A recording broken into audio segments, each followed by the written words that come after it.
आज देशात आणि राज्यात असणारे भाजप सरकार अन्यायी व अत्याचारी सरकार आहे।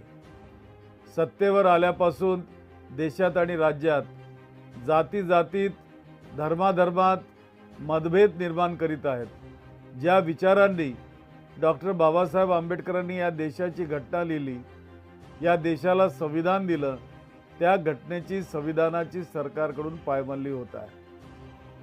परभणी येथील डॉक्टर बाबासाहेब आंबेडकर यांच्या पुतळ्यासमोरील संविधान शिल्पाची तोडफोड करण्यात आली।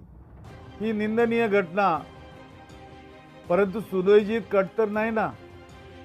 परभणी येथील संविधान शिल्पाच्या तोडफोडीच्या निंदनीय घटनेचा मी तीव्र निषेध करतो। आपल्या देशातील नागरिकांना एका धाग्यात ठेवण्याचे आणि सर्वांना समान न्याय देण्याचे महत्त्वपूर्ण काम डॉक्टर आंबेडकरांनी राज्यघटनेच्या माध्यमातून केले आहे। मात्र केंद्र आणि राज्यात संविधानाला धोका निर्माण करणारी राजकीय व्यवस्था सध्या सत्तेत कार्यरत असून त्यांचे मनसुबे आपल्याला मिळून उधळायचे आहेत। भाजपाला देशाच्या भवितव्याची चिंता नसून मनुवादी विचारांच्या रासाची चिंता आहे। या घटनेवरून हे सिद्ध झाले की राज्यातील भाजप प्रणित सरकारला संविधान बाजूला सारून या देशात आणि राज्यात मनुस्मृती लागू करायची आहे। सध्याच्या काळात धर्मांध विचारांच्या लोकांकडून राज्यघटनेला धोका निर्माण झाला आहे। संविधानिक मूल्यांना पायदळी तुडवून राज्याचा कारभार चालविला जात आहे।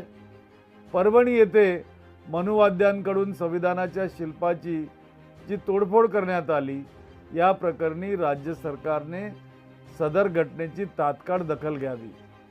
या घटनेच्या आरोपीचा मास्टर माइंड कोण, हे दंगलीचे कृत्य षड्यंत्र रचून तर केले नाही ना, याचा सखोल तपास करून आरोपींवर कठोरात कठोर कारवाईची मागणी या प्रसंगी मी करतो।